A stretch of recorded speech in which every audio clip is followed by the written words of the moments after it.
as far as British presence in South Waziristan is concerned, historically. I'm glad you said historically. Historically. Churchill was there. Books have been written about it. It's a part of British military folklore. Kipling's written a bunch of stuff about it. The British experience in the Northwest was a difficult one, to say the least. The rules have changed, obviously. Times have changed. The countries have changed. There's different borders which didn't exist. Technically, Britain's across on the other side, watching all of this, fighting its own war across the Durand Line. How is Britain seeing Pakistan's experience? What lessons do you think can Pakistan learn from the British experience with the Northwest frontier?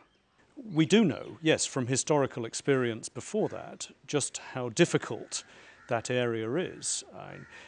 In the first half of the 20th century, Britain was involved in a number of major military campaigns in the tribal areas. And I can say with all humility that we tried to bring peace and stability to the tribal areas. We didn't succeed. So we know just how difficult it is, but we also know how vitally important it is that your government succeeds in this effort. And we're supporting what the elected government and the army of Pakistan are trying to do. And thank goodness, over the last few months, with great public and political support.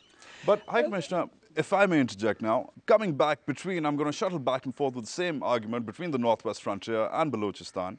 The same report, just so you know, mentioned that there is limited British presence for training the FC in the Northwest as well, except the Americans are taking the lead there in the Northwest. Here, in Balochistan, the British want to take the lead. Now, this is Americans up there, the British down here, the western flank of Pakistan and the word trainer is being used. Now, I'm sure you're a better student of history than me, being a diplomat and all, but the last time I picked up the word trainer was when Kennedy said it, when the OSE said it, when Churchill said it. For Ho Chi Minh in Vietnam, we know that trainers started the Vietnam War, and look how that ended up. And some are saying that Pakistan has its own issues to fight in this part of the world. Why do we need British or American presence, for that matter, military presence in this?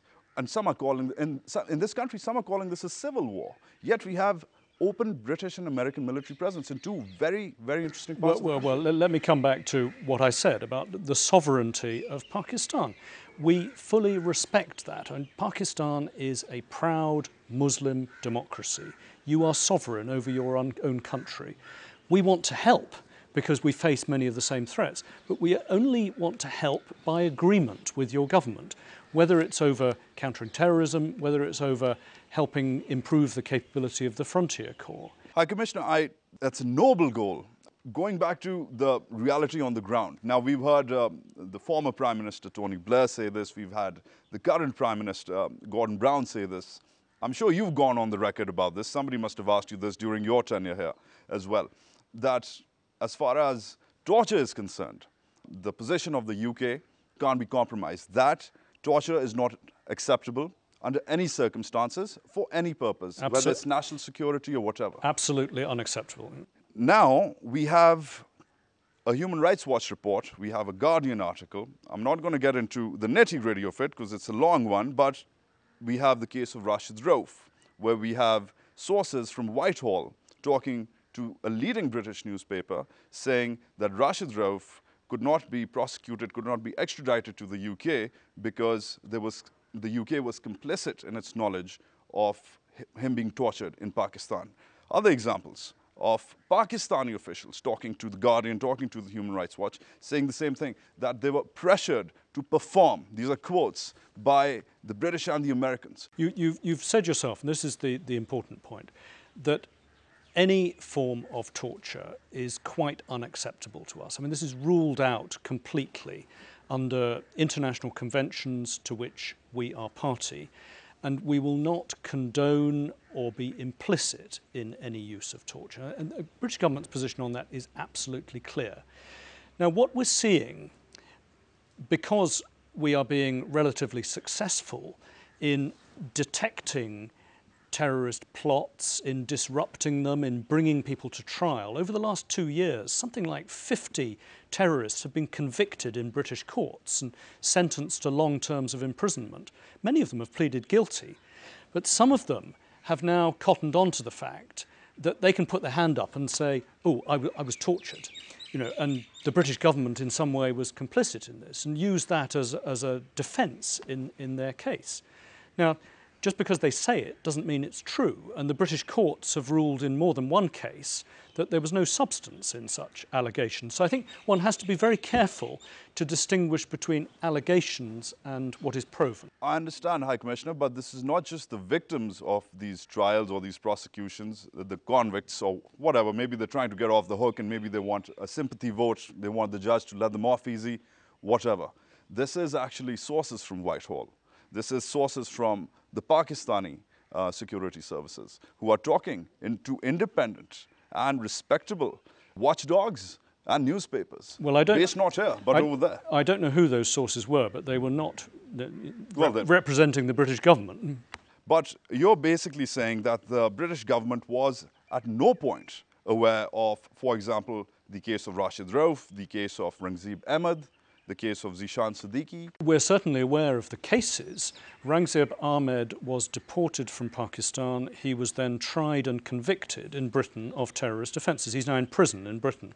But he was in Pakistan for almost a year, High Commissioner. He was arrested on August 20th, 2006. He was let go of, he was sent back to Britain on September 7, 2007. He was here for a year, 13 months. 13 months. What was he doing here? He was in custody, I believe.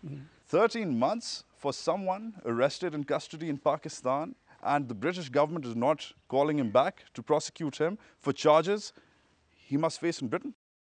We were dealing closely with the government of Pakistan. We cooperate on these issues. But sometimes it takes longer than we want. We were talking to the government of Pakistan about bringing back Rashid Rauf, but then unfortunately he escaped from police custody in Rawalpindi. Well, some say he did not escape, some say he was picked up, some say he disappeared. Okay, there are different versions, but anyway, he escaped, he got out. All right, well, High Commissioner, there's also allegations that information, if not fine, you've made the part about being complicit about the torturing bit of terror suspects. But was the UK passing on information? Were there questionnaires made for these guys who are under arrest? Because that's what they claim. They claim that the Pakistani intelligence services were questioning them on the behest of British intelligence. Was that happening? Was a MI6, MI5 guy coming in and talking to an ISI guy saying, 8 questions, man, please ask them. Was that happening? Yeah. I don't think you would expect me to talk to you on Dawn TV about exactly what the intelligence agencies say to each other. I've said to you they cooperate closely, but I'm not going to start discussing operational details. Okay, fair enough. Let's take a short break here. We're talking to the British High Commissioner to Pakistan, Robert Brinkley. We'll be right back.